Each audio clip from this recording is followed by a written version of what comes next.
जैसे ही वह बोलना पूरा कर चुका, उसका शरीर अचानक हिल गया। एक तीखी सी सीटी जैसी आवाज गूंजी और दिलबीर उसके ठीक पीछे पीछे आ गया। फिर उसने अपनी लंबी तलवार लहराई और उसे जोर से अर्जुन की ओर धकेला। जैसे ही उसने अपनी लंबी तलवार लहराई, उसकी तलवार ऊर्जा लहर की तरह अर्जुन की ओर बढ़ी और अनगिनत तेज चांदी जैसी तलवार ऊर्जाओं में बदल गई, जो आकाश को ढक लेती थीं और खालीपन को चीर रही थीं। इनमें से हर चांदी जैसी तलवार ऊर्जा कई मीटर लंबी थी और वे घने समूहों में इकट्ठी हो गईं, जैसे एक लंबा चांदी जैसा झरना अर्जुन की ओर बढ़ता हुआ। दिलबीर ने जो तलवार विधि सीखी है, वह तलवार भवन की सबसे उन्नत मार्शल आर्ट है, अनंत आकाश तलवार विधि। अर्जुन का चेहरा थोड़ा बदल गया जैसे ही उसने तलवार की रोशनी को पास आते देखा। अगले ही पल ठंडी हवा ठोस हो गई लगी और एक विशाल हाथ में बदल गई, जो अचानक बढ़ती तलवार ऊर्जा की नदी पर जोर से गिर पड़ी। एक गर्जने वाली आवाज के साथ दोनों बेहद शक्तिशाली कानून हमले फिर से टकराए। इस बार दिलबीर को कोई फायदा नहीं मिला। वह इतना चौंक गया कि वह 7 कदम पीछे हट गया। जैसे ही वह पीछे हटा, दिलबीर को अपनी छाती में खून उबलता महसूस हुआ और वह लगभग मुंह से खून थूकने वाला था। कितना दबंग ठंड कानून! दिलबीर को थोड़ी ठंडक महसूस हुई। अर्जुन की बर्फ प्रकार के कानून की समझ इतनी गहरी थी कि वह उसकी तलवार प्रकार के कानून की समझ के बराबर थी। यह कैसे हो सकता है? यह लड़का इतना मजबूत कैसे हो सकता है? दिलबीर बहुत चौंक गया। वह मृत्यु क्षेत्र के शिखर का एक शक्तिशाली विशेषज्ञ था। इसके अलावा अर्जुन सिर्फ एक किशोर है। वह ऐसा साधना कैसे रख सकता है? दिलबीर को अविश्वसनीय लगा। उस छोटे पल में जब वह स्तब्ध था, अर्जुन ने मौका पकड़ लिया और एक सफेद उल्का में बदल गया, तुरंत पास आ गया। उसने ठंड काटने वाला शासक उठाया और जोर से नीचे गिराया। एक स्पष्ट आवाज के साथ ठंड काटने वाला शासक दिलबीर की हाथ में हरी तलवार पर जोर से गिरा और तुरंत उसे मोड़ दिया। इस पल में दिलबीर की तलवार में एक छोटा सा टुकड़ा भी टूट गया। यह देखकर दिलबीर का चेहरा बदल गया और वह तेजी से पीछे हट गया। अचानक अर्जुन से दूरी बढ़ा दी। धिक्कार है! तुम मेरे हथियार को नष्ट करने की हिम्मत कैसे कर सकते हो? आज मैं तुम्हारे कुत्ते जैसे जीवन को मेरे दिव्य हथियार के बलिदान के रूप में इस्तेमाल करूंगा, दिलबीर चिल्लाया। उसकी आंखें खून से लाल, उसका पूरा शरीर हत्यारी ऊर्जा से चमक रहा था। उसके पैर बर्फ को कुचलते हुए उसे चूरा बना देते थे और वह तोप गोले की तरह सीधा हम पर झपटा।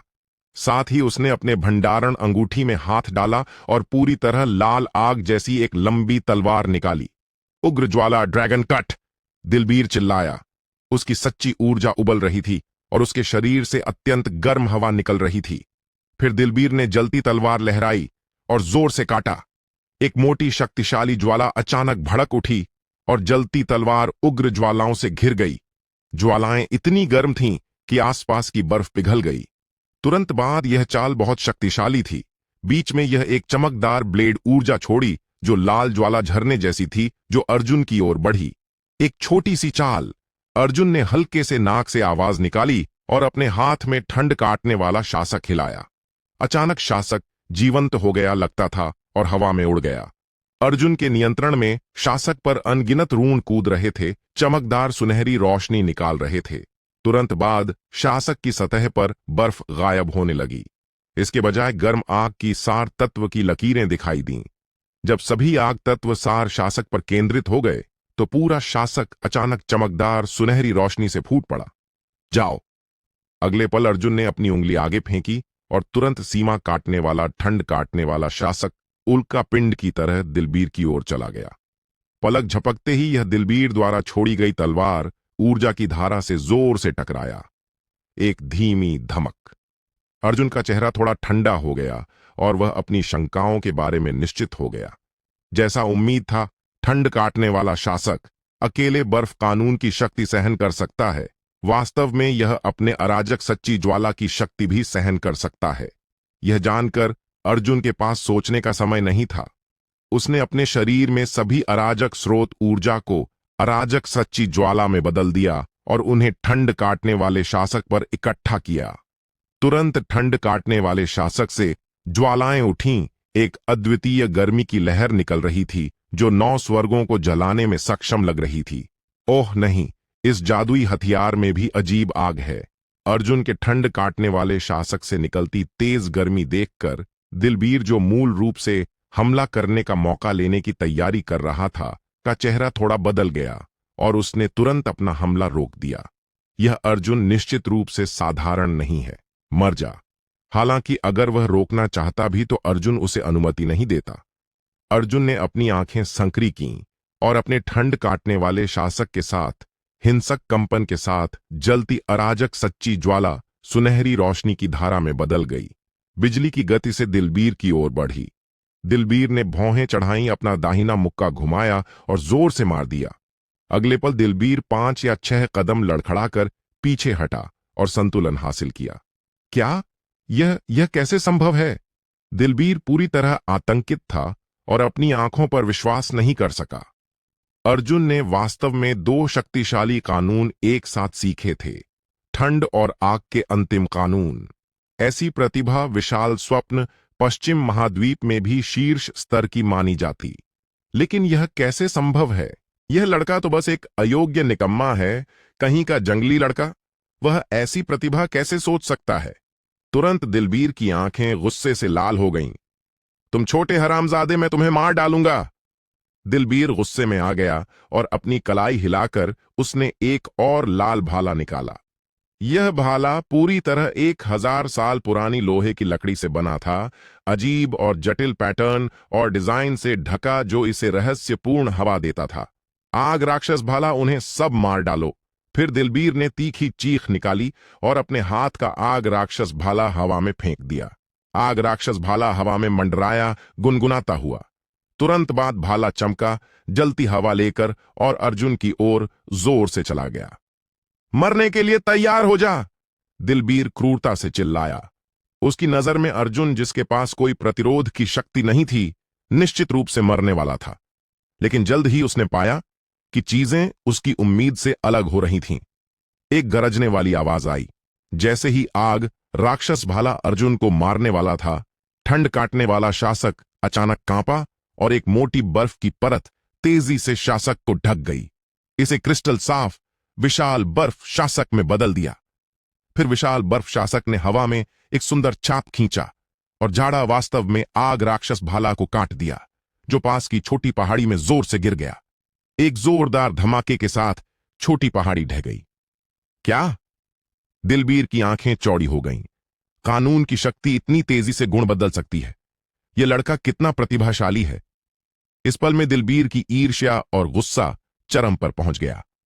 धिक्कार है, तुम बस एक गांव का गंवार हो। तुम्हें ऐसी शक्ति कैसे मिली?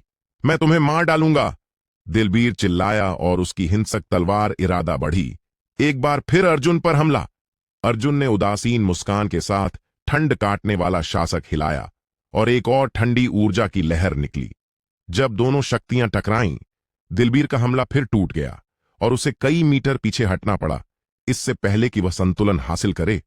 यह निकम्मा इतना डरावना कैसे हो सकता है? दिलबीर का चेहरा भयानक रूप से उदास था। उसने कभी उम्मीद नहीं की थी कि अर्जुन इतना मजबूत होगा, जिससे उसे और भी असहज महसूस हो रहा था। हालांकि उस पल में अर्जुन की आंखों में ठंडी रोशनी चमकी और वह भूत की तरह उस पर झपटा। तुम छोटे हरामजादे, तुम मरना चाहते हो? दिलबीर ने दांत पीसे। हालांकि अर्जुन ने अभी थोड़ा फायदा लिया था, लेकिन वह सिर्फ थोड़ा फायदा था। आखिरकार उसकी साधना स्तर अर्जुन से 2 छोटे क्षेत्र ऊंचा था। वह विश्वास करता था कि अंत में इस लड़ाई में विजेता वह होगा। अगले पल दिलबीर ने अपनी कलाई हिलाई और उसके हाथ का आग ड्रैगन चाबुक नाचने लगा। पलक झपकते ही चाबुक पर रहस्यपूर्ण ऋण आग के समुद्र में बदल गए, जो अर्जुन को घेर लेते थे। हे, तुम सोचते हो कि इस स्तर की चाल से तुम मुझे हरा सकते हो? व्यापक आग के समुद्र का सामना करते हुए अर्जुन ने कोई डर नहीं दिखाया और ठंडी मुस्कान दी। तुरंत बाद अर्जुन ने हाथ पलटा और सीमा काटने वाला ठंड काटने वाला शासक हवा में घूमा और सीधा आग के समुद्र पर गिर पड़ा। तुरंत आग का समुद्र झाड़ दिया गया और शून्य में गायब हो गया। फिर अर्जुन ने ठंड काटने वाला शासक लहराया और दिलबीर की ओर झपटा। ठंड काटने वाला शासक और आग ड्रैगन चाबुक आपस में उलझ गए और जोर से टकराए, जिससे आसपास की जमीन फट गई। घाटी इन दोनों के बीच की भयानक ऊर्जा लहरों को सहन नहीं कर सकी और थोड़ा कांपने लगी। अर्जुन खुद से सोचने लगा, दिलबीर की ताकत वाकई बहुत मजबूत है। स्वप्न पश्चिम महाद्वीप के प्रतिभाशाली लोगों की तरह इनमें से कोई भी प्रतिभा को कम आंकना नहीं चाहिए। यह सोचकर अर्जुन पूरी तरह गंभीर हो गया। तुरंत अर्जुन के शरीर में शक्तिशाली प्राचीन ऊर्जा उबलने लगी, जैसे तेज नदी। अर्जुन ने अपनी बांह उठाई और उसकी बांह की मांसपेशियां तुरंत फूल गईं, जैसे स्टील से ढली हों। अगले पल उसकी गति कई गुना बढ़ गई, बिजली की तरह तेज, और उसने दिलबीर पर 1 फुट लंबा हमला मारा। अर्जुन के भयानक दबाव को महसूस कर दिलबीर का चेहरा सख्त हो गया और उसने अचानक अपना लंबा चाबुक लहराया, ठंड काटने वाले शासक की ओर जलती आग ड्रैगन छोड़ते हुए। अर्जुन की बांह आग ड्रैगन चाबुक से टकराई और एक भयानक शक्ति जैसे उग्र नदी बढ़ी। दिलबीर 10 से अधिक कदम लड़खड़ाकर पीछे हटा और संतुलन हासिल किया। उसके चेहरे पर गंभीर भाव आ गया। कैसे, क्या यह लड़का और भी मजबूत हो गया है? हा हा हा, क्या तुम चौंक गए हो? मैंने अभी अपनी सच्ची शक्ति भी नहीं इस्तेमाल की। अर्जुन के होंठों पर व्यंग्यात्मक मुस्कान आई, जैसे वह बोला। अचानक दिलबीर के करीब आ गया। तुरंत बाद एक शक्तिशाली कोहनी का हमला सीधे दिलबीर की छाती पर लगा। दिलबीर चौंक गया और तेजी से अपने हाथ का लंबा चाबुक फेंक दिया। अपनी चेतना के समुद्र से एक लंबी तलवार बुला ली। यह उसकी अंतिम जन्म तलवार है। अगर वह यह तलवार हार गया तो तलवार साधक के रूप में उसके पास कोई तलवार नहीं रहेगी। दिलबीर ने आकाश काटने वाली तलवार पकड़ी। उसकी नजर बर्फीली और चेहरा निर्दयी। तुम नीच हरामजादे, मैं तुम्हें टुकड़ों में चीर डालूंगा और तुम्हें अनंत विनाश का दर्द दूंगा। विनाश! दिलबीर ने तीखी चीख निकाली और पलक झपकते ही आकाश काटने वाली तलवार चमकदार रोशनी से फूट पड़ी। उसकी पूरी ब्लेड खून लाल हो गई। फिर दोनों हाथों से तलवार पकड़कर उसने अर्जुन पर हमला किया। जैसे ताई पर्वत गिरे तो भी नहीं हिले। यह देखकर अर्जुन की आंखों में गंभीर भाव आ गया और उसने अचानक अपने हाथ का ठंड काटने वाला शासक उस हिंसक तलवार ऊर्जा पर जोर से मारा, जो सीधा उसकी ओर आ रहा था। पलक झपकते ही शक्तिशाली शासक रोशनी और हिंसक तलवार ऊर्जा जोर से टकराई। अचानक एक गरजने वाली आवाज गूंजी। उस तलवार ऊर्जा में निहित शक्तिशाली शक्ति ने अर्जुन को उड़ा दिया। अर्जुन ने गुर्राया। उसका शरीर हवा में कई बार लुढ़का, इससे पहले कि वह विशाल प्रभाव को खत्म कर संतुलन हासिल करे। ओह धिक्कार! अर्जुन चौंक गया। उम्मीद नहीं थी कि यह आदमी इतनी भयानक शक्ति छोड़ सकता है। हा हा हा हा, तुम कूड़े के ढेर, तुम पहले ही हार गए हो। अब घुटनों के बल बैठो और मुझे 3 बार सिर झुकाओ, मुझे दादा कहो और शायद मैं तुम्हारे कुत्ते जैसे जीवन को बचा लूं। दिलबीर ने घमंडी और ऊंचे भाव से कहा। अर्जुन ने ठंडे से नाक से आवाज निकाली। सपना देखो, आज अगर मैं मर भी जाऊं तो भी मैं सिर नहीं झुकाऊंगा। बोलते हुए अर्जुन फिर खड़ा हो गया। उसके शरीर में अराजक प्राचीन ऊर्जा उबल रही थी और उसकी हवा जल्दी स्थिर हो गई। चूंकि ऐसा है तो मुझे निर्दयी होने के लिए दोष मत देना। दिलबीर ने गहरी सांस ली। उसने आकाश काटने वाली तलवार लहराई और अर्जुन पर हिंसक तलवार विधि हमला छोड़ा। दिलबीर का हर कदम हिंसक और दबंग अद्वितीय तीखापन से भरा था, लेकिन अर्जुन ने कोई डर नहीं दिखाया। ठंड काटने वाला शासक पकड़कर उसने भी दबंग तकनीक छोड़ी और दिलबीर से टकराया। कुछ समय के लिए दोनों ने आगे पीछे लड़ाई लड़ी। दोनों तरफ नुकसान हुआ और लड़ाई बहुत उग्र थी। हालांकि दिलबीर को चिंता हुई। हालांकि उसके पास प्रतिद्वंद्वी से 4 या 5 साल अधिक साधना अनुभव था, लेकिन हर हमले में वह कमजोर पड़ रहा था। इसके विपरीत अर्जुन स्थिति को आसानी से संभाल रहा था, हर हमले को कुशलता से टाल रहा था। कभी कभी अर्जुन ने पलटवार भी किया, दिलबीर को गंभीर खतरे में डाल दिया। दिलबीर जानता था कि अगर ऐसा जारी रहा तो हार निश्चित थी। यह सोचकर उसका चेहरा विकृत हो गया। तुम छोटे हरामजादे, मैं तुम्हें मार डालूंगा। अगले पल दिलबीर की आंखों में हिंसक चमक आई और उसने अपनी भौहों के बीच उंगली से इशारा किया, जैसे वह निषिद्ध तकनीक सक्रिय करने वाला हो। यह देखकर अर्जुन को तुरंत मजबूत संकट का एहसास हुआ। नहीं अच्छा, अर्जुन ने खुद से सोचा और तुरंत पीछे हटा। जैसे ही वह अपने मूल स्थान से हटा, एक छोटी तलवार हवा में छेद करती हुई ठीक उसी जगह से गुजरी जहां वह खड़ा था। छोटी तलवार तीखी और ठंडी चमक निकाल रही थी, स्पष्ट रूप से जहर लगी थी। दिलबीर, तुम छुपे हुए तरीकों का सहारा लेने की हिम्मत कैसे कर सकते हो? अर्जुन की आंखों में हत्यारी इरादा की झलक आई। वह लड़का तेज है, अर्जुन ने खुद से सोचा। वह दिलबीर से सीधे लड़ने पर इतना ध्यान केंद्रित था कि उसे उम्मीद नहीं थी कि दिलबीर छुपकर हमला करेगा। नहीं बुरा, तुम छोटे जानवर, तुम वाकई बहुत चालाक हो, लेकिन दुर्भाग्य से तुम बहुत कच्चे हो, दिलबीर ने दुष्ट मुस्कान के साथ कहा। अगले पल छोटी तलवार अचानक अपना सिर घुमाकर फिर से अर्जुन की गर्दन पर निशाना साधा। एक तीखी छेदने वाली आवाज अचानक गूंजी, जैसे कि बेहद तेज तलवार ऊर्जा हवा को चीर रही थी, कान फाड़ने वाली सीटी की श्रृंखला के साथ। अर्जुन की पुतलियां थोड़ी सिकुड़ गईं और उसने तेजी से अपनी सारी आत्मा शक्ति घुमाई, उसे सीमा काटने वाले ठंड काटने वाले शासक में इंजेक्ट किया, जिससे हल्की सुनहरी रोशनी फैल गई। सीमा काटने वाला ठंड शासक, सीमा काट! फिर अर्जुन चिल्लाया और ठंड काटने वाला शासक आगे फेंका, जैसे आकाश तक पहुंचने वाला चांदी भाला, चमकदार ठंडी रोशनी लेकर। छोटी तलवार रोकी गई, लेकिन फिर भी ठंडी हवा की लकीरें उसमें घुस गईं, इसे काफी धीमा कर दिया। दिलबीर का चेहरा बहुत बदल गया। उसे उम्मीद नहीं थी कि शासक इतना मजबूत होगा, वास्तव में उसकी छोटी तलवार को रोक सके। अर्जुन ने उसे सांस लेने का ज्यादा समय नहीं दिया और एक और शासक जोर से गिरा।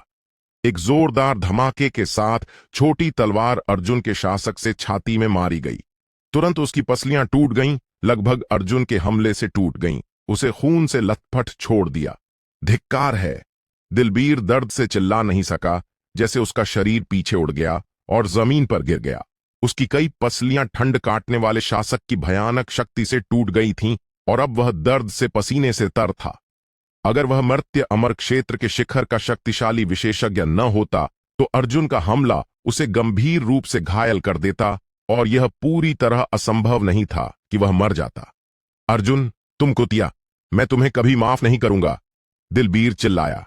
उसका चेहरा गुस्से से विकृत, माथे पर नसें फड़क रही थीं, जो उसे असाधारण रूप से क्रूर और भयानक बनाती थीं। वह कहकर उसने दांत पीसे एक काला गोली निकाली और निगल ली। फिर उसकी हवा अचानक 2 अंक बढ़ गई, अविश्वसनीय स्तर तक पहुंच गई। लड़के, मैं तुम्हें नहीं जाने दूंगा, आज मैं तुम्हारी आत्मा को निगल लूंगा। दिलबीर के चेहरे पर पागलपन का भाव आ गया। यह एक उपचार अमृत है, राक्षस रूपांतरण गोली, जो उसके गुरु ने उसे जाने से पहले दी थी। यह अमृत खाने के बाद शक्ति बढ़ा सकता है, लेकिन इसमें साइड प्रभाव भी पैदा कर सकता है। अपने जीवन में दिलबीर ने इसे केवल तब लिया जब उसका जीवन खतरे में था। दिलबीर राक्षस गोली लेने के लिए तैयार नहीं था जब तक कि पूरी तरह जरूरी न हो। आखिरकार राक्षस रूपांतरण गोली के साइड प्रभाव बेहद गंभीर हैं। अर्जुन ने स्वाभाविक रूप से उसके शरीर से उठती भयानक हवा को महसूस किया, लेकिन सतह पर उसका चेहरा बिल्कुल नहीं बदला। अच्छा समय, मैं देखना चाहता हूं कि यह तथाकथित प्रतिभा वाकई कितनी मजबूत है। बोलना पूरा करते ही अर्जुन ने ठंड काटने वाला शासक लहराया और दिलबीर पर झपटा, उसकी कमजोरी का फायदा उठाकर उसे मारने का इरादा। दोनों फिर से टकराए। इस छोटे जानवर का शरीर इतना भयानक कैसे हो सकता है? यह लगभग तांबे और लोहे का बना है। दिलबीर लड़ाई बढ़ने के साथ और चिंतित होता गया। अर्जुन की रक्षा शक्ति राक्षस जानवर से भी ज्यादा भयानक है। मैं विश्वास नहीं करता कि तुम्हारी रक्षा मेरी कीमती कवच से ज्यादा हो सकती है। अचानक दिलबीर ने अपनी जेब से चमकदार काला कवच निकाला। यह कवच पूरी तरह काला है, उस पर अजीब रून उकेरे गए हैं, चमकदार चमक से चमक रहे हैं। यह लगता है कि अच्छे लोहे से बना है और बहुत भारी है। इस कीमती कवच का नाम है स्याही तराजू कवच। इसकी गुणवत्ता शीर्ष स्तर के खजाने के स्तर तक पहुंच गई है। दिलबीर के पास यह कवच इसीलिए था क्योंकि उसके गुरु ने उसके लिए सामग्री ढूंढने में बहुत पैसा खर्च किया और विशेष रूप से उसके लिए बनाया। जाओ, दिलबीर ने ठंडे स्वर में कहा। स्याही तराजू कवच पर रहस्यपूर्ण पैटर्न अचानक बदल गए और अगले पल कवच से एक विशाल काला छाया उठी, जैसे स्याही रंग का ड्रैगन अर्जुन की ओर बढ़ता हुआ। अर्जुन ने सिर हिलाया और व्यंग्य किया। उसने एक कदम आगे बढ़ाया और सीमा काटने वाला, ठंड काटने वाला शासक क्षैतिज रूप से झाड़ा। ठंड काटने वाले शासक की शक्ति विशाल थी। एक धातु की धमक गूंजी और अंधेरा ड्रैगन उससे मारा गया, तुरंत उसके कब्जे से फेंक दिया गया और जमीन पर गिर गया। इस पल में दिलबीर के मुंह के कोने से लाल खून की धार बह निकली और वह बहुत ज्यादा थका हुआ लग रहा था। उस पिछले टकराव में हालांकि दिलबीर ने स्याही तराजू कवच की शक्ति इस्तेमाल की, फिर भी अर्जुन के भारी हमले के नीचे वह कुछ घायल हो गया। धिक्कार है, दिलबीर गुस्से में था। उसने पहले ही राक्षस रूपांतरण गोली ले ली थी और सोचा था कि वह आसानी से अर्जुन को मार सकता है, लेकिन उसे उम्मीद नहीं थी कि अर्जुन की ताकत इतनी मजबूत होगी, उसकी उम्मीद से कहीं ज्यादा। हालांकि उसे थोड़ा सौभाग्य भी महसूस हुआ कि उसने राक्षस रूपांतरण गोली ली थी, वरना आज वह यहां वाकई खत्म हो जाता। बिना किसी हिचक के दिलबीर तुरंत पीछे हट गया। तुम कहां जा रहे हो सोचते हो? अर्जुन की आंखों में ठंडी रोशनी चमकी। उसने खालीपन पर पैर पटका। उसका शरीर धुंध में बदल गया, जैसे वह दिलबीर का पीछा कर रहा था। वह बिजली की गति से चला, पलक झपकते ही दिलबीर के पीछे प्रकट हो गया। दिलबीर का चेहरा थोड़ा बदल गया और फिर उसने अपनी जीभ जोर से काटी, मुंह से लाल खून की धुंध थूक दी। खून की धुंध तेजी से हवा में काले बादल में घनीभूत हो गई, 3 गज क्षेत्र को ढक लेती हुई। खून की धुंध से अपनी आकृति छिपाते हुए दिलबीर ने अचानक अपनी हवा बढ़ा दी, खुद को काले छेद में बदल दिया जो आसपास की आध्यात्मिक ऊर्जा को सोख रहा था। पलक झपकते ही इस क्षेत्र की स्वर्ग और पृथ्वी की आध्यात्मिक ऊर्जा उबल पड़ी, जैसे किसी चीज से खींची गई हो, और सब दिलबीर की ओर इकट्ठी हो गई।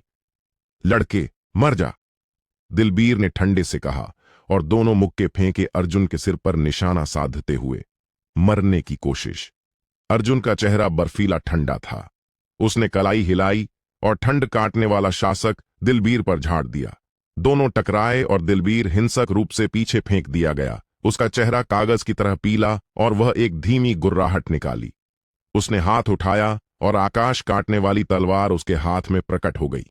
जैसे ही वह पीछे हटा, उसने बांह घुमाई और आकाश काटने वाली तलवार को अर्जुन पर जोर से काट दिया। चांदनी सफेद तलवार रोशनी रात में चमक रही थी, मजबूत ठंडी चमक निकालती हुई जो चारों ओर रोशन कर रही थी। मुझे तोड़ दो, अर्जुन ने कम स्वर में कहा और उसके हाथ का ठंड काटने वाला शासक अचानक कांपा, सीधे आकाश काटने वाली तलवार को तोड़ दिया। पीछे फेंके जाने के बाद आकाश काटने वाली तलवार हवा में कई बार लुढ़की, इससे पहले कि वह एक पत्थर पर गिर गई। अगले पल अर्जुन आगे झपटा। उसके ठंड काटने वाले शासक ने ठंडी छाप खींची, जैसे तेज ब्लेड ऊर्जा निकली, सीधे दिलबीर की गर्दन की ओर। तुम छोटे जानवर सफल होने की सोच भी मत, दिलबीर गुस्से से गाली दिया। उसकी आंखें दुष्टता से चमक रही थीं। उसने दाहिने हाथ से मुद्रा बनाई और हवा से एक गहरे हरे चाबुक प्रकट हो गया।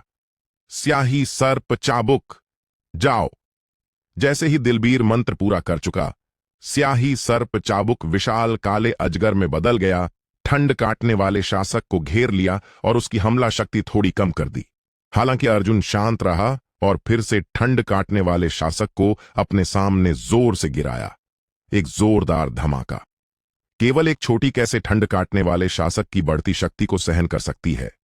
सिर्फ एक टकराव में ठंड काटने वाला शासक अर्जुन के एक हमले से टूट गया। साथ ही ठंड काटने वाला शासक दिलबीर के सिर पर जोर से गिरा। तुरंत दिलबीर का सिर टुकड़ों में बिखर गया और उसकी आत्मा भी ठंड काटने वाले शासक से नष्ट हो गई। दिलबीर को एक हमले से मारने के बाद अर्जुन ने चारों ओर बर्फ में जमी शिष्यों को देखा। एक हाथ के इशारे से उसने कई लोगों की आत्माओं को अपनी हथेली में पकड़ लिया। फिर एक विचार के साथ उसकी शक्तिशाली दिव्य ज्ञान शक्ति ने हर किसी की चेतना के समुद्र में जोर से घुसपैठ की। आत्मा खोज। तुरंत अर्जुन ने इन लोगों के मन में सभी यादें पढ़ लीं। अर्जुन तुरंत चौंक गया। ये लोग यहां विशेष रूप से मुझे परेशान करने नहीं आए थे, क्योंकि उन्हें पता था कि मैं कहां हूं। उनका उद्देश्य इस बार स्वप्न भूमि के दक्षिणी भाग में एक खंडहर का दौरा करना था। कहा जाता है कि खंडहर खुल गए हैं और अंदर कई खजाने प्रकट हो गए हैं। किंवदंती है कि उन खंडहरों में प्राचीन जादुई कलाकृतियां खोदी गईं, लेकिन खंडहर बहुत अजीब थे, एक अनोखी कानून शक्ति रखते थे। केवल मृत्यु क्षेत्र के अमर स्तर के लोग ही अंदर जा सकते हैं, ऊंचे या निचले स्तर के नहीं अनुमति है। यह अर्जुन की रुचि जगाता था। उसने तुरंत अपनी गुफा में वापस लौटा। छोटा बाज घबराकर सरणी प्लेट पकड़े था, लेकिन अंत में जब उसने देखा कि आने वाला अर्जुन है तो आराम किया। उसने अपनी छाती थपथपाई और लंबी सांस छोड़ी। तुमने मुझे मौत के मुंह में डाल दिया अर्जुन। अंदर आने पर एक शब्द क्यों नहीं कहा? अर्जुन मुस्कुराया। छोटे बाज से सरणी प्लेट ली, मुद्राएं बनाई और इसमें कई सरणियां डाल दी। छोटा बाज बहुत उत्सुकता से पूछा, तुम क्या कर रहे हो? अर्जुन ने समझाना शुरू किया, सरणी को मजबूत कर रहा हूं, मुझे बाहर थोड़ा जाना है। यह सुनकर छोटा बाज तुरंत चिंतित हो गया। बाहर? तुम कहां जा रहे हो? अर्जुन ने उन व्यक्तियों की आत्माओं से प्राप्त जानकारी छोटे बाज लड़की को बताई। छोटा बाज तुरंत अपना चेहरा भाप वाले बन के जैसा सिकोड़ लिया। लेकिन मैं घर पर अकेले रहना नहीं चाहता। क्या मैं पहले की तरह तावीज में बदलकर तुमसे चिपक जाऊं और तुम्हारे साथ देखने जाऊं? अर्जुन थोड़ा हिचकिचाया। मैं तुम्हें देखने ले जाने का विरोध नहीं करता, लेकिन मुझे चिंता है कि तुम उस कानून से बाहर निकाल दिए जाओगे। छोटा बाज हंसा। तुम ज्यादा सोच रहे हो। कब्जा तावीज हमारी सुनहरी बाज कबीले की गुप्त तकनीक है। प्लस मैंने पहले ही अपनी प्राचीन रक्त रेखा की शक्ति जागृत कर ली है, इसीलिए मैं ठीक रहूंगा।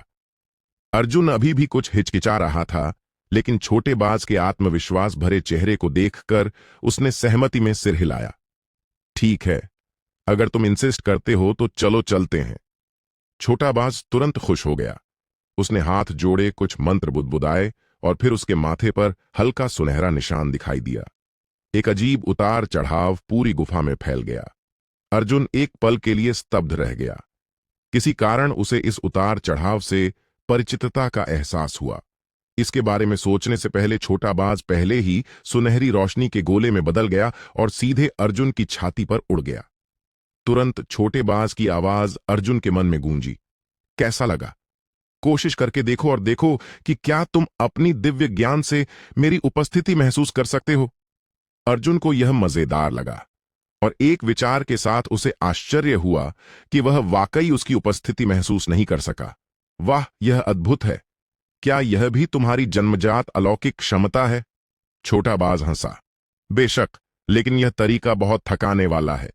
मैं तुमसे अब बात नहीं करूंगा, मुझे वहां ले चलो। मेरी आध्यात्मिक ज्ञान बहुत तेज है और मुझे खजाना खोजने का कुछ प्रतिभा है। मुझे गुप्त क्षेत्र में तुम्हारी मदद करनी चाहिए। अर्जुन ने सिर हिलाया। हालांकि जाने से पहले उन्होंने सरणी को मजबूत किया और फिर पूरी तरह गुफा को सील कर दिया, इससे पहले कि वे चले। उन लोगों की दिव्य ज्ञानों से प्राप्त जानकारी के अनुसार खंडहर स्वप्न पश्चिम महाद्वीप के सबसे दक्षिणी छोर पर स्थित हैं। यहां से लाखों किलोमीटर दूर। अपनी मृत्यु अमर साधना स्तर के साथ भी पूर्ण गति से उड़कर वहां पहुंचने में उसे कई दिन लगेंगे। इस दौरान छोटा बाज केवल दोपहर और शाम में जब अर्जुन आराम करने रुकता, तब इंसानी रूप में बदलकर आराम करता। 5 दिन यात्रा करने के बाद अर्जुन अंततः खंडहर के स्थान पर पहुंच गया। बाहर देखने पर आगे एक विशाल मैदान दिखाई दिया, जिस पर कई विशाल महल परिसर खड़े थे। हर महल से भयानक शक्ति की हवा निकल रही थी। हर महल के सामने एक पत्थर की पट्टी खड़ी थी, जिसमें विभिन्न अक्षर उकेरे गए थे।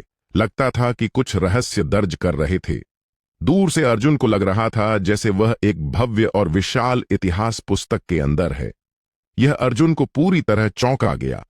यह बस एक अद्भुत दृश्य है। अगर मैंने अपनी आंखों से नहीं देखा होता तो कभी विश्वास नहीं करता कि ऐसा दृश्य हो सकता है।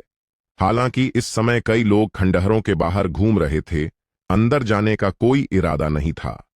अर्जुन को तुरंत कुछ गड़बड़ लगी। उसने दिव्य ज्ञान से आसपास स्कैन किया और महसूस किया कि खंडहरों के अंदर समस्या है। हर महल एक खजाने का भंडार है, जिसमें अनगिनत जादुई खजाने हैं। हालांकि जादुई कलाकृतियों के साथ अनगिनत राक्षस और परीक्षण भी प्रकट हुए। कई शक्तिशाली साधक पहले ही कुछ महलों में घुस चुके हैं।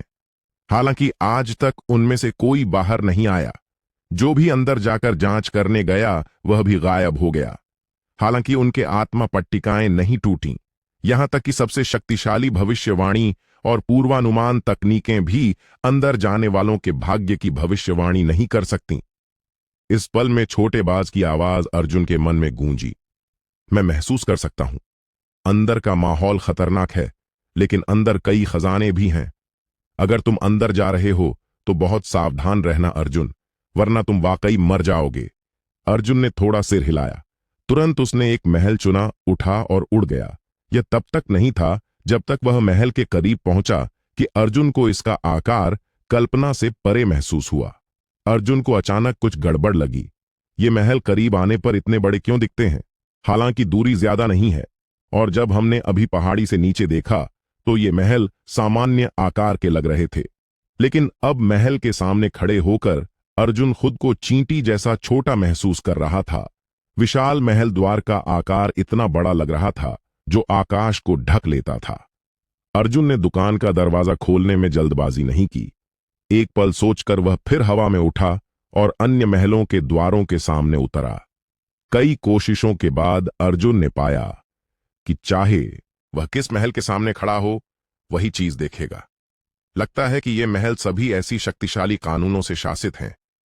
केवल जो वाकई इस जगह के करीब पहुंचते हैं वे इन महलों के विशाल आकार को देख सकते हैं। उसने गहरी सांस ली। फिर उसने अपनी हथेली फैलाई और विशाल पत्थर द्वार को धकेला। जोर लगाने से पहले अर्जुन को एक रहस्यपूर्ण उतार चढ़ाव महसूस हुई जो उसे घेर लेती थी। फिर पत्थर का दरवाजा धीरे धीरे चरमराता हुआ खुल गया। अर्जुन ने थोड़ी भौहें सिकोड़ी और धीरे धीरे महल के अंदर चला गया। जैसे ही अर्जुन महल में कदम रखा, उसके पैरों के नीचे सैकड़ों फुट लंबी और सैकड़ों फुट चौड़ी कांस्य सीढ़ी दिखाई दी। अर्जुन कांस्य सीढ़ियों पर चढ़ गया। सीढ़ियों के दोनों ओर कुछ नहीं था, केवल अंतहीन अंधेरा खालीपन। जल्द ही वह कांस्य सीढ़ी के अंत तक पहुंच गया और खुद को एक विशाल हॉल में पाया। चारों ओर देखने पर विशाल खाली हॉल के ठीक केंद्र में एक विशाल वेदी रखी दिखाई दी। वेदी कई 100 वर्ग मीटर क्षेत्र कवर करती थी। 8 कोना, लगभग 3 मीटर ऊंची और काले रंग की थी।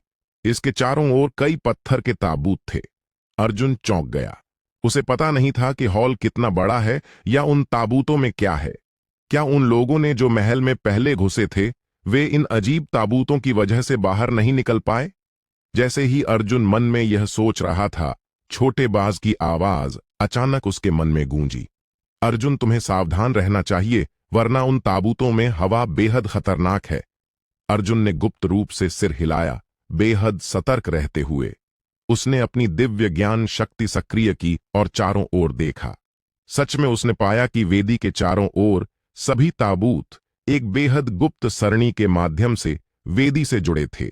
हालांकि अगर कोई वेदी पर खजाने प्राप्त करना चाहता है तो उसे ताबूत से गुजरना होगा। अर्जुन ने थोड़ी भौहें सिकोड़ी। यह चीज बिल्कुल जाल जैसी लग रही है। हालांकि सोचने के बाद अर्जुन फिर भी अपने सबसे करीब वाले ताबूत के पास गया। सच में उसके उपस्थिति को महसूस करते ही ताबूत अचानक खुल गया और उसमें से एक बेहद सूखा हुआ हाथ निकला। फिर एक दुबला शव अचानक ताबूत से कूद पड़ा। अर्जुन चौंक गया। इस शव से निकलती हवा वास्तव में अर्ध अमर स्तर तक पहुंच गई थी। बिना हिचक उसने ठंड काटने वाला शासक निकाला और बिना सोचे सीधे सूखे शव पर लगाया। सूखे शव ने कोई डर नहीं दिखाया। इसके बजाय उसने मुंह खोला और काली भूत आग की धार उगली। ये भूत आग अजीब हरी ज्वालाओं की लकीरों से बनी थी और जैसे ही वे दिखाई दी, पूरा हॉल ठंडी और अंधेरी रोशनी से रोशन हो गया। स्पष्ट रूप से यह एक शक्तिशाली मृत व्यक्ति था। अर्जुन की आंखों में तेज रोशनी चमकी और उसने हवा में एक पैर हिलाया। ठंड काटने वाला शासक अजीब काली आग से टकराया, हिंसक गर्जना और भयानक हवा की लहर छोड़ते हुए। सूखा शव वास्तव में कई कदम पीछे लड़खड़ाया। अर्जुन का दिल थोड़ा डूब गया और उसने अनजाने में ठंड काटने वाले शासक को मजबूत पकड़ लिया। इतना मजबूत, मृत व्यक्ति को कोई दर्द नहीं हुआ। उसने मुंह खोला और भारी चीखती चीख निकाली। इससे पहले कि अर्जुन पर झपटा, काली ज्वालाएं उग्र नदी की तरह बढ़ीं, इतनी घनी कि लगभग तरल और बेहद ठंडे तापमान के साथ। अर्जुन की नजर तेज हुई और उसके शरीर की सभी मांसपेशियां तन गईं, हमले का सामना करने के लिए तैयार। दोनों पक्ष तुरंत टकराए। अर्जुन ने सीमा काटने वाले ठंड शासक को घुमाया और मृत से टकराया। हिंसक हवा की लहरें लगातार चीख रही थीं। हॉल को लग रहा था जैसे तूफान छूट गया हो। यह सूखा शव बहुत कठिन था, भले ही अर्जुन ने पूरे जोर से घुमाया। अर्जुन की शक्तिशाली शारीरिक ताकत के साथ भी इस पल में वह उसके द्वारा दबाया जा रहा था। धिक्कार है, अर्जुन ने मन में गाली दी। हर किसी को आश्चर्य हुआ जब ठंड काटने वाला शासक सूखे शव से टकराया तो उसने केवल हल्का निशान छोड़ा। यह उसके बालों को भी नुकसान नहीं पहुंचा सका। अर्जुन चौंक गया। हालांकि उसने हार नहीं मानी और एक मुक्का मारा जो शव की छाती से टकराया, शव को कुछ कदम पीछे लड़खड़ाने पर मजबूर कर दिया। सूखा शव अचानक आकाश की ओर गरजा, उसकी आंखें खून से लाल जैसे वह जीवित हो गया हो। फिर सूखे शव ने अपना दाहिना हाथ उठाया और हथेली से अर्जुन पर थप्पड़ मारा। यह थप्पड़ भयानक रूप से शक्तिशाली था, जगह को विकृत कर रहा था और अजीब काली ज्वालाएं खालीपन में फैला रहा था, पूरे खालीपन को राख में जला रहा था।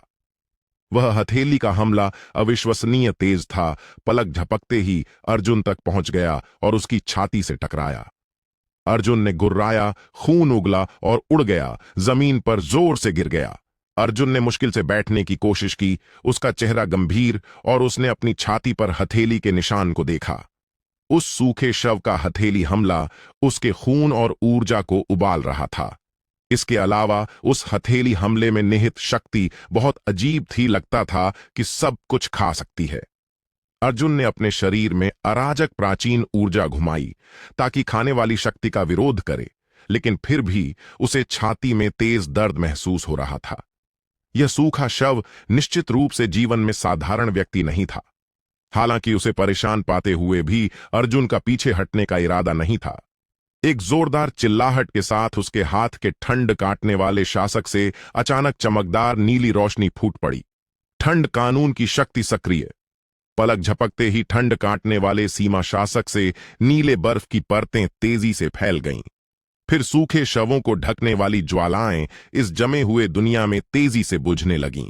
साथ ही सूखे शव की हड्डियां इंच दर इंच चटकने लगीं, जैसे किसी भी पल टूट जाएंगी। यह देखकर अर्जुन ने राहत की सांस ली। आऊ! सूखा शव अचानक चीखने लगा। उसके शरीर से मोटा धुआं निकला और वह सीधा जमीन पर गिर गया, बेजान। अर्जुन चौंक गया। उसने उस चाल में सिर्फ आधी शक्ति लगाई थी, लेकिन प्रभाव अप्रत्याशित रूप से अच्छा था। तुरंत अर्जुन खुश हो गया। उसने ठंड काटने वाले शासक को मजबूत पकड़ा और सूखे शव के सिर पर जोर से मारा, और फिर लगभग ढहते सूखे शव से फिर से जलती काली ज्वालाएं उठीं। पलक झपकते ही बर्फ की शक्ति काली ज्वालाओं द्वारा जला दी गई। अर्जुन ने अपनी आंखें थोड़ी संकरी कीं, केवल सूखे शव को गरजते और अचानक पंजों से अर्जुन पर झपटते देखा। सूखा शव एक काली छुरी पकड़े था। छोटी छुरी भयानक हवा निकाल रही थी, स्पष्ट रूप से अनगिनत जीवन के खून से सनी थी। छोटी तलवार के चारों ओर घूमती काली ज्वालाएं स्पष्ट रूप से बेहद दुष्ट शक्ति रखती थीं। Clang clang clang. एक पल के लिए धातु टकराने की आवाज पूरे हॉल में गूंज रही थी। अर्जुन ने ठंड काटने वाले शासक को घुमाया और सूखे शव से उग्र लड़ाई लड़ी। हर टकराव के साथ अर्जुन को अपने बाघ के मुंह में कंपन महसूस हो रहा था। यह सूखा शव वाकई परेशान करने वाला है। अर्जुन की आंखें थोड़ी संकरी हो गईं। दोनों तरफ के हमले और तेज होते गए मुख्य हॉल के अंदर विशाल तूफान पैदा कर रहे थे। अर्जुन ने ठंड काटने वाला शासक पकड़ा और लगातार काटता रहा। दूसरी ओर सूखा शव भी पीछे नहीं हटा और पंजों से हमला करता रहा। तीखी हवा की श्रृंखला चारों ओर फैली दीवारों पर कांस्य जंजीरों को हिलाती और बजाती रही। अंततः कुछ समय की गतिरोध के बाद अर्जुन की बांह अचानक झटका खाई और कलाई हिलाकर उसने ठंड काटने वाला शासक फेंक दिया, सीधे सूखे शव की गर्दन पर निशाना साधते हुए। ठंड काटने वाले शासक पर अचानक तेज चमक चमकी और यह तुरंत सूखे शव पर जोर से काटा। हालांकि अर्जुन को आश्चर्य हुआ, सूखा शव पूरी तरह सुरक्षित था। उसकी गर्दन पर केवल हल्का सफेद निशान था और खून भी नहीं बह रहा था। इतना कठिन! अर्जुन ने कभी उम्मीद नहीं की थी कि इस सूखे शव का शरीर इतना मजबूत होगा। अपनी दिव्य हथियारों के साथ भी वह उसकी रक्षा तोड़ नहीं सका। साथ ही सूखे शव के तेज पंजों ने अर्जुन की छाती पकड़ ली, उसे लगातार पीछे हटने पर मजबूर कर दिया। ईश्वर राजा स्तर के गुरु की तरह अर्जुन का दिल ठंडा हो गया और वह थोड़ा भी लापरवाह नहीं हुआ, जल्दी से बचता रहा। एक जोरदार धमाका गूंजा। महत्वपूर्ण पल में अर्जुन अचानक पीछे हटा, सूखे शव से उसके सिर पर गिरने वाले हिंसक हमले से बचने में सफल रहा। जिस जमीन पर वह खड़ा था वह अचानक फट गई, एक गहरा गड्ढा बन गया। पत्थर के टुकड़े हर तरफ उड़ रहे थे। सूखा शव ने मौका पकड़कर अंदर घुसा। उसकी छोटी छुरी क्रूरता से अर्जुन के पेट में घुस गई। खून छिटक गया। अर्जुन इतना दर्द में था कि लगभग बेहोश हो गया, लेकिन उसने दांत पीसे और सहन किया और अपने हाथ का ठंड काटने वाला शासक सूखे शव के सिर पर जोर से घुमाया, उसे सिर काटने के लिए। हालांकि सूखा शव ने इसकी उम्मीद की लग रही थी। उसने शरीर सिकोड़कर ठंड काटने वाले शासक से बच लिया और फिर अर्जुन के कंधे पर क्रूरता से पंजा मारा। खून तुरंत बह निकला और मांस और हड्डी अलग हो गई। इस स्थिति में स्टील और लोहे को भी सहन करने में असमर्थ महसूस होता। यह आदमी बहुत संभवतः जीवन में सच्चा अमर स्तर का शक्तिशाली था। भले ही मरकर सूखा शव बन गया हो, फिर भी वह अर्ध अमर की भयानक ताकत रखता है। अर्जुन ने भौहें सिकोड़ी। हमारे सामने इतने ताबूत बिछे हैं, क्या हर एक में अमर का शव है? हालांकि सोचने से पहले सूखा शव फिर हमला कर रहा था और उग्र काली ज्वालाएं फिर से बढ़ीं। दो क्रूर विशाल अजगर में बदलकर अर्जुन को घेर लिया। अर्जुन की पुतलियां सिकुड़ गईं और उसने हाथ का ठंड काटने वाला शासक जोर से काटा। तुरंत एक चमकदार तलवार किरण निकली। दो काली ज्वाला अजगरों को दो भागों में काट दिया, उन्हें तारों की बिंदुओं में बदलकर गायब कर दिया। हालांकि सूखा शव और तेज चला, अंधेरे बादल की तरह तुरंत उन पर झपटा। तीखे पंजों के निशानों की श्रृंखला दिखाई दी, प्रत्येक बेहद घनी काली ज्वाला लेकर। अर्जुन का चेहरा थोड़ा बदल गया, जैसे वह लगातार बच रहा था। हाथ के ठंड काटने वाले शासक से टकराते हुए चिंगारियां उड़ रही थीं। यह कहना होगा कि यह सूखा शव अविश्वसनीय रूप से शक्तिशाली है। सूखा शव बन जाने के बाद भी यह बेहद क्रूर बना हुआ है। चाहे जो हो, अर्जुन एक साधक था और उसका शारीरिक शरीर साधारण नश्वरों से कहीं मजबूत था, वरना वह इस सूखे शव द्वारा बहुत पहले चीर दिया गया होता। इसके बावजूद अर्जुन धीरे धीरे खुद को संभालने में असमर्थ पा रहा था। सूखे शव के हमले इतने हिंसक थे, जैसे पागल जानवर, कि वह लगातार हमला कर रहा था, हमलावरों को अभिभूत और भयानक स्थिति में छोड़ रहा था। अंततः अर्जुन के कंधे पर एक और पंजा निशान दिखाई दिया, इतना गहरा कि हड्डी दिख रही थी, लगभग आधी बांह काटने वाला। अर्जुन का चेहरा पीला था, उसकी माथे पर ठंडा पसीना था और उसने 7 तारा कदम का इस्तेमाल कर लगातार पीछे हटा, सूखे शव से दूरी बढ़ाई। यह सूखा शव व्यावहारिक रूप से एक मानवाकार राक्षस था। अगर वह सावधान न रहा तो अर्जुन भी अपना जीवन खो देगा। इस पल में अर्जुन को अनजाने में वह दृश्य याद आ गया जब वह मुखौटा संगठन के हत्यारों से निपटा था। अगर वह इतना मजबूत न होता तो वह उन मुखौटा हत्यारों द्वारा बहुत पहले मार दिया गया होता। अर्जुन थोड़ा भी लापरवाह नहीं हुआ। उसने तुरंत अपनी अंतर्दृष्टि की आंख सक्रिय की, सूखे शव को घूरते हुए उसकी कमजोरी ढूंढने और एक हमले में उसे गिराने के लिए तैयार। सूखा शव अंतर्दृष्टि की आंख से थोड़ा सतर्क लग रहा था और आसानी से पास नहीं आया। इसके बजाय वह दूरी से पंजे हिलाता रहा, अर्जुन पर हमला करता रहा। धिक्कार है, यह चीज किस प्रकार का अजीब प्राणी है, अर्जुन ने मन में गाली दी। सूखे शव की हमला विधि बेहद अजीब थी। हर हमले के साथ एक अंधेरी काली धुंध थी जिसे समझना असंभव था। अगर कोई साधारण व्यक्ति इस सूखे शव से मारा जाता तो वह तुरंत मर जाता। इसे संभालना बेहद मुश्किल था। एक विचार के साथ अर्जुन ने अपनी जादुई शक्ति छोड़ी, उसे सीमा काटने वाले ठंड शासक में डाला। पलक झपकते ही सीमा काटने वाला ठंड शासक चमकदार रोशनी से फूट पड़ा। उसकी तीखापन बढ़ गई, जैसे चमकदार इंद्रधनुष सूखे शव की गर्दन की ओर काटता हुआ। इस बार अर्जुन ने सफलतापूर्वक सूखे शव का सिर काट दिया और खून अर्जुन पर छिटक गया, उसके वस्त्र भिगो दिया। हालांकि अर्जुन ने कोई खुशी नहीं दिखाई, इसके बजाय उसका चेहरा गंभीर था। अचानक उड़ते सिर की गर्दन से अनगिनत अजीब काली लताएं निकलीं और तुरंत कटी गर्दन से जुड़ गईं। गरर! सूखा शव कुछ बार आकाश की ओर गरजा, उसकी आंखें चौड़ी घृणा और नफरत से भरी।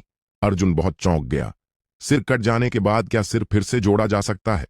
इस राक्षस पर किस प्रकार के मंत्र हैं जो इसे संभालना इतना मुश्किल बनाते हैं?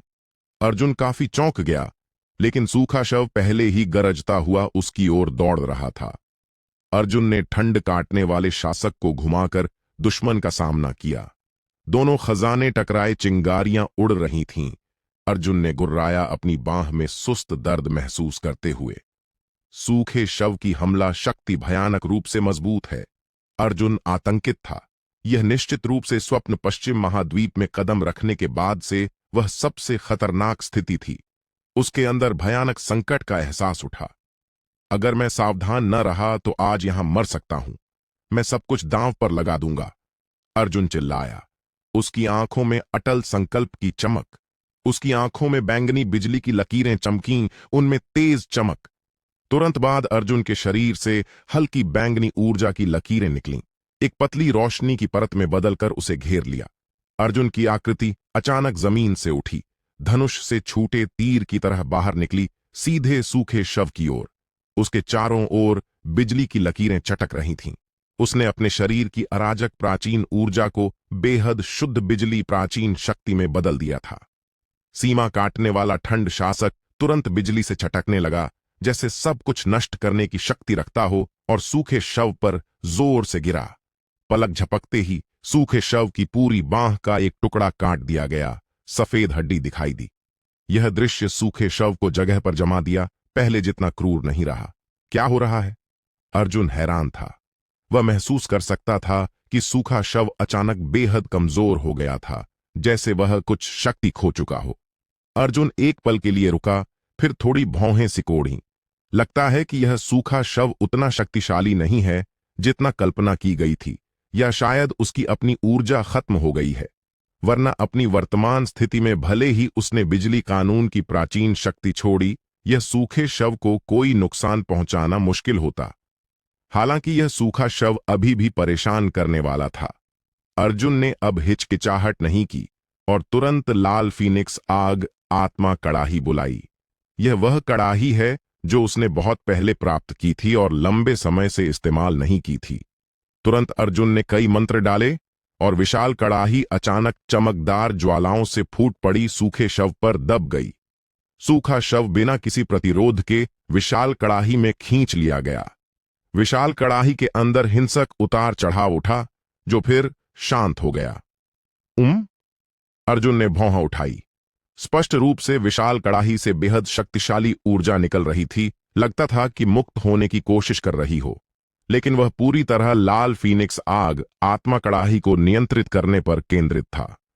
लगभग 3 मिनट लगे कड़ाही को शांत होने में। अर्जुन अभी भी काफी घबराया हुआ था। उसने घबराते हुए अपनी दिव्य ज्ञान फैलाई कड़ाही के अंदर की स्थिति देखने के लिए, इससे पहले कि वह राहत की सांस ले। अमर का शव पूरी तरह उसके द्वारा परिष्कृत कर लिया गया था और सुनहरी गोली में बदल गया था। अर्जुन स्तब्ध रह गया। ये चीज क्या है? अमर के शव को परिष्कृत करने से सुनहरी गोली क्यों बनती है? अचानक उसके मन में एक भयानक विचार आया। अमर का शव गोली कैसे बना सकता है? अगर मैं एक दिन अमर क्षेत्र में टूटूं तो क्या मैं ऐसा हो जाऊंगा? जैसे ही वह हिचकिचा रहा था, प्राचीन टावर की आवाज उसके मन में गूंजी। ये सच्चे अमर नहीं हैं। अर्जुन एक पल के लिए स्तब्ध रह गया। सच्चा अमर नहीं, लेकिन वे वाकई अमरों की हवा रखते हैं। प्राचीन टावर का आत्मा हल्के से मुस्कुराया। क्या तुमने कभी जीवित अमर देखा है? अर्जुन फिर चौंक गया। हां, उसने कभी जीवित अमर कब देखा है? इस युग में जब अमर दुनिया में नहीं दिखते, जीवित अमर कहां मिलेगा? अर्जुन एक पल के लिए स्तब्ध रह गया। तो वास्तव में क्या हो रहा है? प्राचीन टावर का आत्मा एक पल के लिए चुप रहा, फिर बोला। प्राचीन काल में एक दुष्ट संप्रदाय था। उस विचारधारा ने अमरों के शरीरों को हथियार बनाने और रसायन बनाने के लिए सामग्री के रूप में इस्तेमाल किया। जैसे मानव साधक विशेष शक्तियों वाले क्रूर जानवरों और राक्षस जानवरों का उपयोग गोली और हथियार बनाने के लिए करते हैं, वे लोग अमरों के शरीरों का उपयोग वही करने के लिए करते थे। अर्जुन स्तब्ध रह गया। एक मानव किसी साधक को ऐसा करने की अनुमति देगा? अर्जुन को विश्वास करना मुश्किल लगा। किस प्रकार का विकृत व्यक्ति ऐसा करेगा? हालांकि अपने आश्चर्य के बावजूद अर्जुन का मन थोड़ा भी नहीं डेगा। तो तुम्हारा मतलब है कि जो अमर का शव हमने अभी देखा, वह उन प्राचीन लोगों का काम था जिन्होंने अमरों का उपयोग गोली और हथियार बनाने के लिए किया? हालांकि अगर वे अमरों के शरीरों का उपयोग गोली बनाने के लिए करते हैं, तो उनकी ताकत अविश्वसनीय रूप से शक्तिशाली होनी चाहिए, है ना? क्या ये लोग समाप्त नहीं किए गए थे? वही प्राचीन टावर का टावर आत्मा कह रहा था। बेशक उस समय शीर्ष मानव साधकों ने एक साथ इकट्ठा होकर उस दुष्ट संप्रदाय के साधकों को घेर कर समाप्त कर दिया। उनके गुप्त ग्रंथ और उनसे संबंधित सब कुछ पूरी तरह नष्ट कर दिए गए। हालांकि अब लगता है कि शुरुआती सफाई अभियान सफल नहीं हुआ। कुछ मजबूत व्यक्ति बचे और इस अजीब तथाकथित खंडहर का निर्माण किया। अर्जुन की रीढ़ की हड्डी ठंडी हो गई। क्या साधक वाकई इन परिष्कृत सुनहरी गोलियों को खाकर अपनी ताकत बढ़ा सकते हैं? प्राचीन टावर का आत्मा यह सुनकर एक पल के लिए चुप रहा, फिर धीरे से बोला, मुझे भी नहीं पता, तुम कोशिश करके देख सकते हो। अर्जुन ने प्राचीन टावर के टावर आत्मा की आवाज में अजीब अर्थ नहीं देखा। उसका ध्यान पूरी तरह अपने हाथ की सुनहरी गोली पर केंद्रित था। सुनहरी गोली पर विकृत चेहरे को देखकर उसे बेहद असहज महसूस हो रहा था। हालांकि उसने कोई आत्मा का निशान नहीं महसूस किया, उसे लगा कि उस अमर की आत्मा इस सुनहरी गोली में बंद है। अर्जुन ने धीरे से आह भरी, भूल जाओ, मैं ऐसी दुष्ट विधियों से बनी गोलियां खाना नहीं चाहता। वह कहकर उसके हाथ की अराजक सच्ची ज्वाला अचानक फूट पड़ी, सीधे गोली को घेर लिया। अराजक सच्ची ज्वाला उसके शरीर की अराजक प्राचीन ऊर्जा से बनी ज्वाला है और इसमें बेहद मजबूत शुद्धिकरण शक्ति है। तुरंत अर्जुन को एक हल्की आह सुनाई दी लगी। फिर एक बेहद शुद्ध सुनहरी हवा आकाश से उतरी और सीधे अर्जुन के शरीर में घुस गई। अर्जुन चौंक गया। हे, क्या हो रहा है? मैंने यह गोली नहीं निगली, मैं इसे नष्ट करना चाहता था। प्राचीन टावर का आत्मा भी अनजान था। उसने सुनहरी हवा को सावधानी से महसूस किया और फिर पूरी तरह चौंक कर चिल्लाया, यह स्वर्ग और पृथ्वी का कानून तुम्हें इनाम दे रहा है। अमर क्षेत्र में उनकी आत्माएं पहले ही स्वर्ग और पृथ्वी से जुड़ चुकी हैं, यानी जो भी अमर क्षेत्र में टूटता है वह स्वर्ग का प्रिय है। अगर अमरों के साथ ऐसा व्यवहार किया जाता है तो स्वर्गीय मार्ग भी उन पर दया करेगा। इसलिए अगर तुम उन्हें मुक्त करते हो तो स्वर्गीय मार्ग के कानून तुम्हें इनाम देंगे। अर्जुन स्तब्ध रह गया। तुम ऐसा कर सकते हो? उसी समय सुनहरी हवा पूरी तरह अर्जुन पर उतर गई। तुरंत अर्जुन को महसूस हुआ कि उसके शरीर की अराजक प्राचीन ऊर्जा अविश्वसनीय रूप से शुद्ध हो गई है और उसका शरीर अकथनीय जीवन शक्ति से भरा है। अर्जुन को स्पष्ट रूप से महसूस हुआ कि उसके शरीर की अराजक प्राचीन ऊर्जा अकथनीय और भयानक गति से बढ़ रही है। यह उसे अपार खुशी से भर गया। अगर अराजक प्राचीन ऊर्जा रूपांतरित होती रही तो वह जल्द ही तरल रूप ले लेगी। तरल अराजक प्राचीन तरल है। एक बार वह इस स्तर पर पहुंच गया तो वह गुणात्मक छलांग अनुभव करेगा। उस समय उसकी ताकत निश्चित रूप से फिर से नाटकीय रूप से बढ़ जाएगी। जैसे ही सुनहरी हवा उसके मांस हड्डियों और नाड़ियों में घुली, अर्जुन के शरीर के अंदर गरजने वाली आवाजें गूंजने लगीं। अर्जुन से चमकदार रोशनी निकल रही थी। उसका पूरा शरीर लग रहा था जैसे सोने से ढला हो। हालांकि इस प्रक्रिया में उसकी साधना स्तर केवल थोड़ा सुधरा, लेकिन उसकी वर्तमान ताकत पिछले से तुलना नहीं की जा सकती।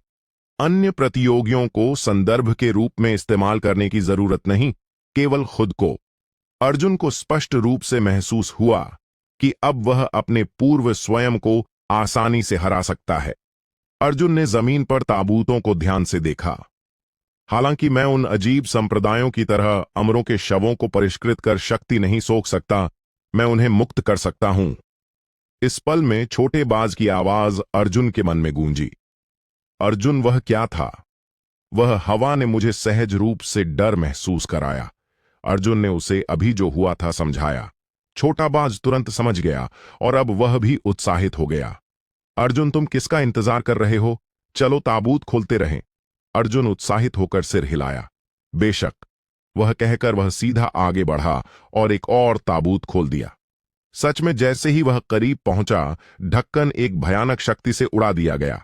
पिछले सूखे शव से पूरी तरह अलग इस शरीर की मांसपेशियां गुलाबी थीं और हालांकि उसकी आंखें बंद थीं, लेकिन यह ठीक जीवित प्राणी जैसा लग रहा था। अगर अर्जुन स्पष्ट रूप से महसूस नहीं कर सकता कि इस आदमी के शरीर में दिव्य आत्मा का कोई निशान नहीं है, तो वह लगभग सोच लेता कि यह जीवित व्यक्ति है। शव के प्रकट होते ही उसने अर्जुन पर हमला नहीं किया। इसके बजाय वह अर्जुन का सामना करते हुए लगता था कि उसकी गंध सूंघ रहा हो।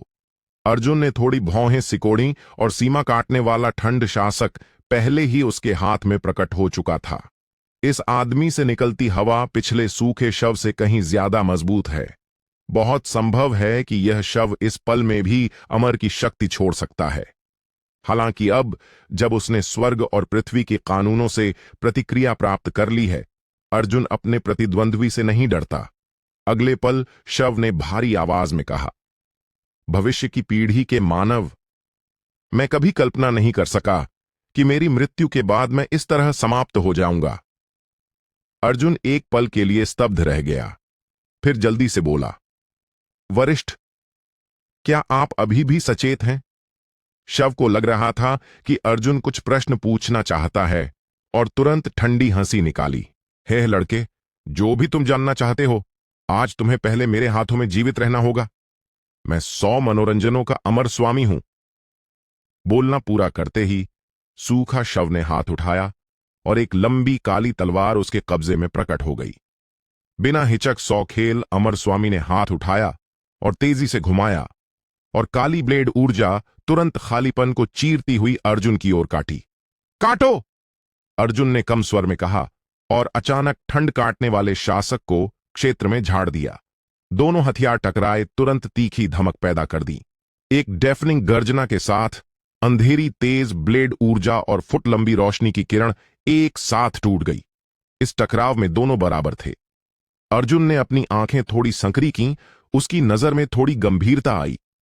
यह 100 खेल अमर स्वामी इतना भयानक रूप से शक्तिशाली है कि सिर्फ शव के रूप में भी वह इतनी विशाल शक्ति छोड़ सकता है।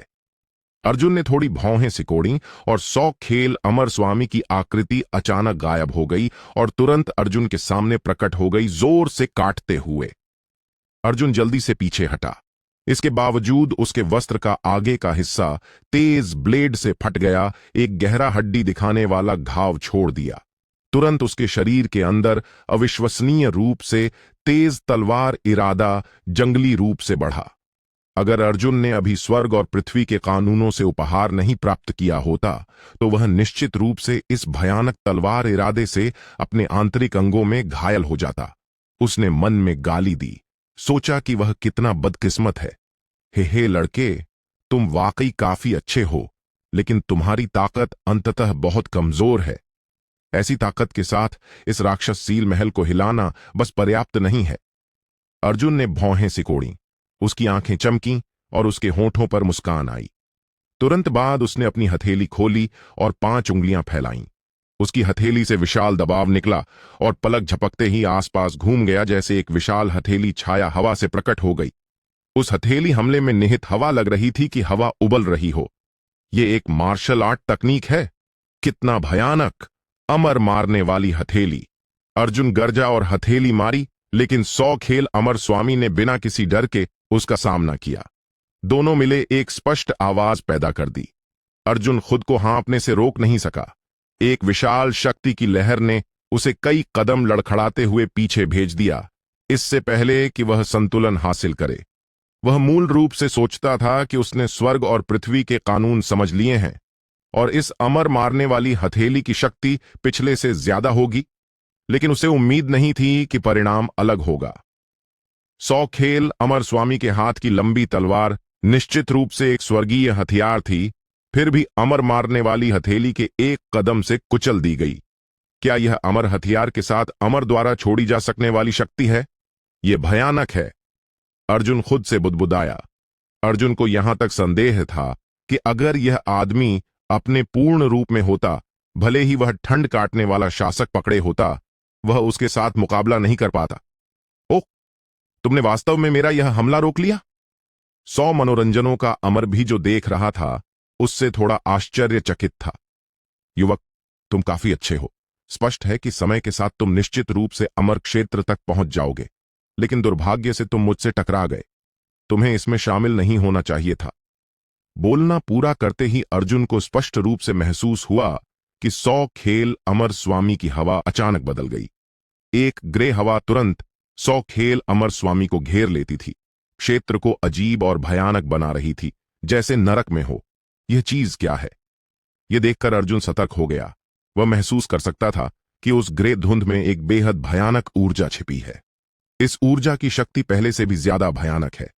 लड़के मरने के लिए तैयार हो जा। अचानक सौ खेल अमर स्वामी की आवाज अर्जुन के मन में फिर से गूंजी और अगले पल सौ खेल अमर स्वामी का शरीर अचानक फूल गया। पलक झपकते ही शव का शरीर 3 गज ऊंचाई तक फैल गया। इस पल में शव एक विशाल काय की तरह था। हर कदम में एक अकथनीय भयानक हवा थी। उसने जेट ब्लैक लंबी तलवार पकड़ी और जोर से काटा। ब्लेड में भयानक हवा थी जो आसानी से जगह को भी तोड़ सकती थी। अर्जुन की रक्षा हवा इस शक्ति के नीचे इंच इंच टूट रही थी।